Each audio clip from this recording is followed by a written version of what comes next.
नमस्कार, मैं हूं यश खुराना। स्वागत है आपका हरियाणा न्यूज में। पानीपत के पार्क अस्पताल के कर्मचारी पर रेप का आरोप लगा है। महिला का आरोप है कि नर्सिंग स्टाफ के एक युवक ने उसके साथ रेप की वारदात को अंजाम दिया। महिला के पति की शिकायत पर पुलिस ने मामला दर्ज कर लिया है, लेकिन आरोपी के खिलाफ अभी तक कोई कार्रवाई नहीं की गई है। रिपोर्ट देखिए। पार्क हॉस्पिटल पर गंभीर आरोप, कर्मचारी पर लगा दुष्कर्म का आरोप। पार्क हॉस्पिटल के सीईओ नहीं गंभीर, कर्मचारी के खिलाफ नहीं की गई कार्रवाई। मामला गंभीर होने के बाद कर्मचारी फरार।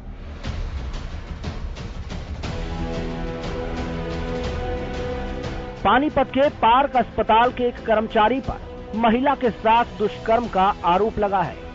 कुछ दिन पहले पार्क हॉस्पिटल में समालखा के एक गांव की महिला इलाज कराने पहुंची थी। आरोप है कि नर्सिंग स्टाफ के एक युवक ने उसके साथ दुष्कर्म की वारदात को अंजाम दिया। महिला के पति ने इसकी शिकायत पुलिस को दी, लेकिन आरोपी युवक पुलिस के आने से पहले ही वहां से फरार हो गया। वहीं जब पार्क अस्पताल के सीईओ से इस मामले में बात की गई तो उनकी बेशर्मी देखी। वो इस मामले को लेकर कितने गंभीर हैं। तो आप अपनी तरफ से क्या कार्रवाई करना चाहिए? अभी तो कुछ नहीं कर रहे। अभी तो पहले चीजें डॉक्यूमेंटेशन और सब चीजें पता लगे तब उसके बाद होगा। डॉक्यूमेंट आप रिलैक्स नजर आ रहे, लगता है आपको पार्क हॉस्पिटल में कुछ हो नहीं है। क्या मतलब? फिर दोबारा मेरा मतलब आपको लगता है कि इसमें हॉस्पिटल का कोई वो नहीं है, कोई हॉस्पिटल के अंदर क्या होता है? हॉस्पिटल की इमेज या उस तरह की हॉस्पिटल में तो ट्रीटमेंट के लिए बुलाते हैं सर, इन चीजों के लिए थोड़ी बुलाते हैं। अस्पतालों में भी बेटियां सुरक्षित नहीं हैं। अस्पतालों में बेटियों के साथ रेप की वारदात को अंजाम दिया जा रहा है।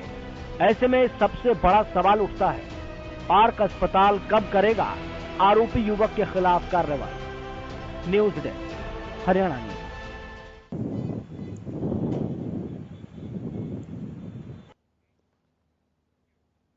तो इस गंभीर मामले पर हरियाणा न्यूज के बहुत महत्वपूर्ण सवाल है, जिसको लेकर आपको भी सोचना चाहिए। पार्क अस्पताल में महापाप क्यों? एक बड़ा सवाल। एक और सवाल आपकी टीवी स्क्रीन पर, क्यों अस्पताल प्रबंधन मामले में चुप्पी साधे हुए है?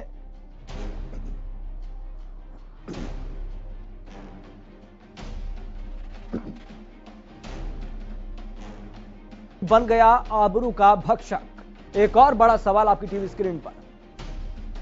तो पार्क अस्पताल के सीईओ की बेशर्मी, हंसी का आखिर मतलब क्या है? क्या अस्पताल सीईओ को कर्मचारी का गुनाह कम लगता है क्या? एक और बड़ा सवाल। तो पार्क अस्पताल में महापाप क्यों हुआ?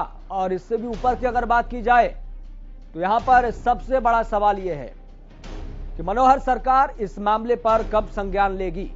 तो क्या बेटियां अस्पतालों में भी महफूज नहीं है, सुरक्षित नहीं है? क्यों इलाज करने वाला ही बन गया आबरू का भक्षक?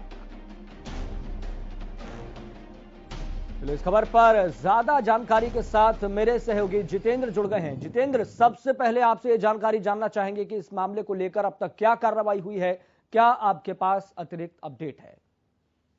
देखिए, मैं आपको बता दूं कि पार्क हॉस्पिटल का अपने आप में बहुत बड़ा नाम है, और जैसे जिस समय जो है कोरोना की दूसरी वेव थी, उस समय भी ऑक्सीजन को लेकर भी काफी बवाल मचे हैं। और सबसे बड़ी बात जो है, यहाँ का जो कर्मचारी है वो फिलहाल इस समय फरार है। उसको पुलिस टीम जो है लगातार उसकी तलाश के लिए अलग अलग जगह पर छापेमारी कर रही है, लेकिन अभी तक उसकी गिरफ्तारी नहीं हो पाई है। वहीं दूसरी तरफ महिला ने ये भी आरोप लगाए हैं कि उसको जो है कोई नशीला पदार्थ खिलाकर उसकी वीडियो बनाई गई।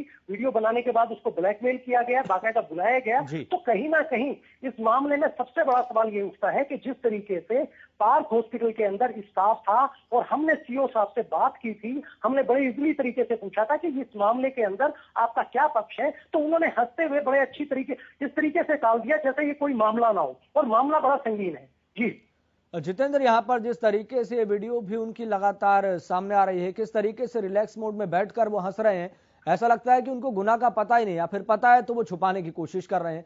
तो ऐसे में क्या जो जांच अधिकारी हैं, जहां पर ये मामला दर्ज किया गया है, क्या सीईओ से अब तक पूछताछ हुई है इस मामले में? देखिए मैं आपको बता दूं कि हम पार्क हॉस्पिटल में पहुंचे थे और हमने सीईओ से बात करनी चाहिए थी। उन्होंने बात करने से इनकार कर दिया था। तभी एक कर्मचारी को हमारे सामने आगे खड़ा कर दिया था कि आप जो भी पूछना है इससे पूछिए। पहली बात तो वो हंसते हुए चले गए जिस वीडियो में। दूसरा एक कर्मचारी जो है उसने कुछ भी बोलने से कुछ भी नहीं बताया। उसने कहा हमारे हॉस्पिटल का कोई इसमें दोष नहीं है, किसी प्रकार का कोई वो नहीं है। और जिस तरीके से वो हंस रहे थे, उनके क्रियाकलाप थे, तो इससे तो ऐसा लग रहा था कि उनको किसी भी कानून की कोई परवाह ही नहीं है, वो जो चाहे वो होता रहे। तो इसको लेकर भी हमने बड़ा अजीब सा लगा। और जब पुलिस अधिकारी से हमने बात की तो उन्होंने कहा कि हम इस मामले में जांच करेंगे। जी जितेंद्र, आप बने रहिए हमारे साथ, लगातार हम आपसे अपडेट लेते रहेंगे। लेकिन हम दर्शकों को एक बार फिर से वो तस्वीर दिखाना चाहते हैं जो बेशर्मी वाली तस्वीर है। इतना बड़ा महापाप हो गया पार्क अस्पताल में, लेकिन फिर भी अब रिलैक्स जनाब देखिए किस तरीके से हंस रहे हैं। क्या मतलब? फिर दोबारा मेरा मतलब आपको लगता है कि इसमें हॉस्पिटल का कोई वो नहीं है, कोई हॉस्पिटल के अंदर क्या होता है? हॉस्पिटल की इमेज या उस तरह की हॉस्पिटल में तो ट्रीटमेंट के लिए बुलाते हैं सर, इन चीजों के लिए थोड़े बुलाते हैं। आप रिलैक्स नजर आने लगता है आपको पार्क हॉस्पिटल में कुछ हो नहीं है। क्या मतलब? फिर दोबारा मेरा मतलब आपको लगता है कि इसमें हॉस्पिटल का कोई वो नहीं है, कोई हॉस्पिटल के अंदर क्या होता है? हॉस्पिटल की इमेज या उस तरह की हॉस्पिटल में तो ट्रीटमेंट के लिए बुलाते हैं सर, इन चीजों के लिए थोड़े बुलाते हैं। तो अभी तक अस्पताल ने कार्रवाई नहीं की है। हॉस्पिटल के सीईओ की बेशर्मी भरी हंसी हमने आपको दिखाई इतने बड़े गंभीर मामले पर। लेकिन आपको बता दें, इस मामले पर सियासी गलियारों में भी गूंज होना तय है। लेकिन फिलहाल के लिए आपको बता दें, मनोहर सरकार इस मामले पर कब संज्ञान लेगी। पार्क अस्पताल में इतना बड़ा महापाप हुआ है, पुलिस ने मामला दर्ज कर लिया है, पुलिस जांच में जुट गई है। लेकिन सबसे ज्यादा हैरानी वाली बात यहां पर यह है कि अभी तक जो आरोपी कर्मचारी है उसके बारे में कोई भी सुराग नहीं मिला है। तो पार्क हॉस्पिटल के सीईओ की बेशर्मी वाली हंसी हमने आपको बताई। चलिए, प्रोफेसर वीरेंद्र सिंह चौहान हमारे साथ जुड़ गए हैं, बीजेपी के प्रवक्ता। वीरेंद्र सिंह चौहान जी, आपका सबसे पहले बहुत बहुत स्वागत हरियाणा न्यूज पर। जी धन्यवाद जी वीरेंद्र सिंह जी, सबसे पहला मेरा बुनियादी और सबसे महत्वपूर्ण सवाल है, क्या मनोहर सरकार को इस मामले के बारे में कोई संज्ञान है? अगर संज्ञान है तो किस तरीके से सरकार इस मामले को देख रही है? देखिए, आपका प्रश्न थोड़ा सा त्रुटिपूर्ण है इस मायने में कि आपने स्वयं बताया है कि पुलिस इस मामले में मुकदमा दर्ज कर चुकी है। पुलिस मुकदमा दर्ज कर चुकी है तो इसका अर्थ यह है कि सरकार ने, शासन ने घटना का संज्ञान ले लिया है और उसकी जांच चल रही है। जो भी अपराधी है, जिसने भी गलत काम किया है, उसे कानून के रास्ते से कड़ी सजा दिलवाना ये निश्चित रूप से प्रशासन का, प्रोसिक्यूशन का, सरकार का दायित्व है और हम वो काम करेंगे निश्चित तौर पर। वीरेंद्र सिंह जी, आपको ये सवाल त्रुटिपूर्ण लग रहा है? इतना महत्वपूर्ण सवाल है, प्रदेश की जनता पूछ रही है कि आखिरकार प्रदेश अपराध मुक्त कब होगा। ये तो भैया पुलिस तो मामला दर्ज करके जांच में जुटी जाती है, इसमें कौन सी नई बात है। लेकिन बड़ी बात तो यहाँ पर यह है कि प्रदेश अपराध मुक्त कब होगा। संज्ञान का अर्थ मालूम है आपको? संज्ञान का अर्थ तो जानते होंगे ना। मनोहर सरकार इसमें क्या कर रही है? क्या स्टैंड है सरकार का? देखिए सुनिए, आप प्रश्न सही पूछेंगे तो उत्तर सही मिलेगा। सर, गंभीर सवाल है ना, इसलिए आपको त्रुटिपूर्ण लग रहा है। वीरेंद्र जी, गंभीर सवाल है ना, इसलिए आपको त्रुटिपूर्ण लग रहा है। कमियां तो आप हमारे सवाल में निकालेंगे। अगर इतना ही ध्यान आपने प्रदेश पर दिया होता तो प्रदेश अपराध मुक्त बन जाता और ना ही हमारे समाज की इस तरीके की विकृत सोच होती। देखिए, सुनिए मेरी बात। जी वीरेंद्र जी बोलिए। आप कैसे न्यायाधीश बन गए कि हम तो प्रदेश में ध्यान नहीं दे रहे? ये कहने वाले कौन है आप? किस तरह से आपने ये कह दिया? वीरेंद्र सिंह जी, मैंने ये कहा, मेरा इतना गंभीर सवाल है, आप इसमें कमियां निकाल रहे हैं। आप अपने सिस्टम पर सवाल उठाइए ना। अरे सुनिए तो सही साहब, आप कुछ भी बोलते रहेंगे और आपको टोकेगा नहीं कोई, ऐसा क्यों मानते हैं आप? आपने प्रश्न किया, मैंने उसका उत्तर दिया। आपने कहा क्या सरकार ने संज्ञान में मामला है, तो संज्ञान का अर्थ होता है उसका कॉग्निजेंस गवर्नमेंट ने लिया है कि नहीं, सरकारी मशीनरी ने। और आप खुद अपने मुख से बता रहे उससे पहले कि पुलिस मुकदमा दर्ज कर चुकी है, इसका अर्थ ही संज्ञान लेना होता है। आपको बताया सर वीरेंद्र जी, मैंने ये कहा कि मनोहर सरकार इस मामले पर क्या कर रही है? पुलिस तो जांच कर रही है, लेकिन सरकार कितनी गंभीर है? मैं आपसे ये सवाल पूछ रहा हूं कि प्रदेश अपराध मुक्त कब होगा? बेटियां कहां पर महफूज हैं? तो वीरेंद्र सिंह चौहान हमारे से बातचीत कर रहे थे इस मामले को लेकर। बीजेपी के प्रवक्ता, उनसे सवाल पूछा गया, उन्होंने सवाल में ही कमियां ढूंढ ली, जबकि होना यह चाहिए था अगर इतनी गंभीरता प्रदेश में सिस्टम को मजबूत करने के लिए दिखाई होती तो आज हमारे समाज में इस तरीके की विकृत मानसिकता नहीं होती और इस तरीके से महिलाएं जगह जगह अपने आप को महफूज नहीं महसूस कर रही हैं। तो ऐसे में सबसे बड़ा सवाल यहां पर यह है कि पुलिस ने मामला तो दर्ज कर लिया, जांच में भी जुट गई है, लेकिन प्रदेश अपराध मुक्त कब होगा? और इसी को लेकर आपको याद होगा कि अभी हाल ही में सदन में अपराध को लेकर भी मुद्दा उठाया गया था विपक्ष की तरफ से, और मनोहर सरकार की तरफ से लगातार यह कहा जाता रहा कि प्रदेश अपराध मुक्त होने की ओर अग्रसर है। लेकिन आपके सामने ये मामला है, और यही मामला नहीं है, ना जाने कितने मामले हरियाणा में इस तरीके से हुए हैं पिछले 7 सालों में, पिछले 10 सालों में। तो ऐसे में सबसे बड़ा सवाल तो यही है कि बेटियां, महिलाएं आखिर कहां पर सुरक्षित हैं, कहां पर महफूज है? इस बात का जवाब कौन देगा? इस खबर पर ज्यादा जानकारी के साथ मेरे सहयोगी जितेंद्र जुड़े हुए हैं। जितेंद्र, आपसे जानना चाहते हैं कि फिलहाल पुलिस का क्या स्टैंड है, पुलिस क्या कह रही है इस मामले को लेकर कि आरोपी कर्मचारी कब तक गिरफ्त में होगा? देखिए, पुलिस जो है लगातार जो है उनका यही कहना है कि हम लोग इसमें इन्वेस्टिगेशन कर रहे हैं, हमने टीम गठित करके आरोपी जो है इस मामले का जो है आरोपित है उसकी तलाश के लिए अलग अलग टीमें भेजी जा रही हैं, लेकिन फिलहाल जो है वो अभी तक पुलिस की पकड़ से बाहर है। और सबसे बड़ी बात ये मैं बता दूं आपको कि सीओ साहब का जिस तरीके से आपने सुना होगा उनकी बाइट में कि हॉस्पिटल में तो लोग इलाज के लिए आते हैं, जब इलाज के लिए आते हैं तो उसी समय उस महिला के साथ भी उसको कुछ खिलाया गया, नशे उसको ऐसे नशे दिए गए, उसी समय उसको ब्लैकमेल किया गया। तो ये अपने आप में जांच का विषय है। और ये एक तरफ एक प्रश्न नहीं उठाया, बीच में ही कोरोना की दूसरी लहर के टाइम भी ये बात चली थी कि कहीं पार्क हॉस्पिटल में इस तरीके से मरीजों के हर रोज मरीजों के साथ इस तरीके की मारपीट रहती है, बाउंसर रहते हैं, इसमें आप में किसी से छुपी नहीं है। लेकिन जिस तरीके से इस मामले को लेकर लिपापोती पर लगी, सब लोग लिपापोती करने पर लगे हैं, तो कहीं ना कहीं अपराध को बढ़ावा देने वाली बात है। जी जितेंद्र जी, यहाँ पर सबसे ज्यादा हैरान कर देने वाली एक और बात यहाँ पर यह है, ये अपराध उस क्षेत्र में हुआ है, उस जिले में हुआ है, वो पानीपत जहां से प्रधानमंत्री नरेंद्र मोदी ने बेटी बचाओ बेटी पढ़ाओ का नारा दिया था। बिल्कुल बिल्कुल ठीक कहा आपने। देखिए, एक तरफ जो है प्रधानमंत्री से लेकर मैं ये कहूंगा लिंग अनुपात में भी अगर आप देखें तो पहले लिंग अनुपात में भी पानीपत का अलग। जी जितेंद्र, आपके पास लौटेंगे, चूंकि हमारे साथ कांग्रेस के प्रवक्ता खालिद हुसैन भी जुड़ गए हैं। खालिद हुसैन जी, सबसे पहले आपका बहुत बहुत स्वागत हरियाणा न्यूज पर। शुक्रिया। खालिद हुसैन जी, क्या आपको ये मामला पता है कि पार्क अस्पताल में एक कर्मचारी ने एक महिला के साथ दुष्कर्म किया है, उनके पति ने ये शिकायत दर्ज कराई है, और ये सबसे हैरानी की बात यहाँ पर तो ये है कि वो पानीपत की धरती जहां से प्रधानमंत्री नरेंद्र मोदी ने बेटी बचाओ बेटी पढ़ाओ का नारा दिया था और अपराध मुक्त होने की बात लगातार सरकार की तरफ से कही जा रही है, तो ऐसे में सबसे बड़ी बात तो यहाँ पर यह है ना कि आखिर प्रदेश अपराध मुक्त कब होगा और महिलाएं कहां पर महफूज हैं?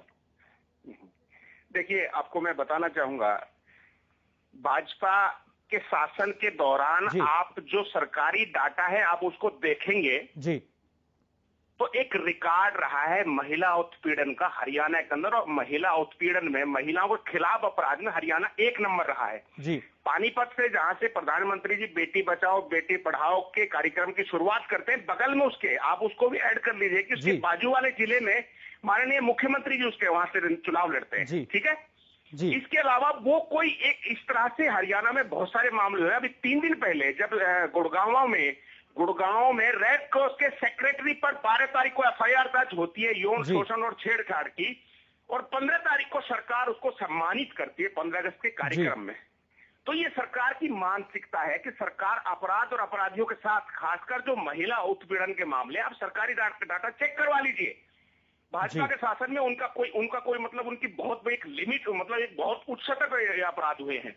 तो ये महिलाओं के लिए, महिलाओं के प्रति आए दिन हम भाजपा के नेताओं पे आए दिन इल्जाम लगते हैं। अभी 4 दिन पहले कुछ समय पहले जब आपके चैनल पे इस चीज में बहस छिड़ी जी, फरीदाबाद में एक भाजपा के नेता पर ये छेड़छाड़ का यौन शोषण का आरोप लगा, तो उसको सरकार और सरकार के अधिकारी बचाने के लिए उसको सामने आए थे।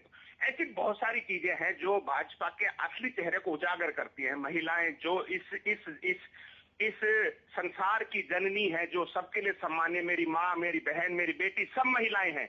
लेकिन भाजपा का नजरिया महिलाओं के प्रति, भाजपा से जुड़े लोगों का, मैं समझता हूँ बहुत दुर्भाग्यपूर्ण है। इसको भाजपा के नेताओं को और हमारे माननीय मुख्यमंत्री को विचार करना चाहिए कि आखिर उनके शासन सत्ता में महिलाओं पर अपराध का ग्राफ क्यों बढ़ा।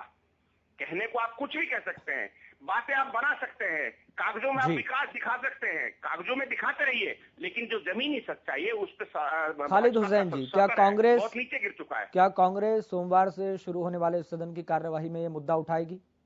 नहीं, मैं समझता हूँ जरूरी है और हम इसको गंभीरता से, सुनिए, जरूरी है, हम इसको गंभीरता से लेंगे। महिला अपराध पहले उठ चुका है। हमारी जो महिला विधायक है, महिला नेता है हमारी पार्टी की, माननीय गीता भुक्कल जी, किरण चौधरी जी और जो हमारे विधायक है, सबने महिला अपराध का, महिला उत्पीड़न का मुद्दा पहले उठाया था। क्योंकि अभी 2-3 मामले फिर से सामने देखने को आए हैं। चाहे वो मामला रहा हो गुड़गांव में रेड क्रॉस सेक्रेटरी पर अपने सहकर्मी के साथ छेड़छाड़ का, चाहे ये अब जो हुआ है पानीपत के हॉस्पिटल में, जहां से खुद प्रधानमंत्री कार्यक्रम की शुरुआत करते हैं। तो हम पूरा प्रयास करेंगे कि विधानसभा में इस बात को उठाएं। अब ये सरकार पर निर्भर है कि वो किस तरह से चीजों को सुनती है, क्योंकि जो पहले दिन का सदन की जो उसकी विधानसभा की कार्रवाई थी, सरकार उसमें बिल्कुल अनसुना करता नजर आई थी।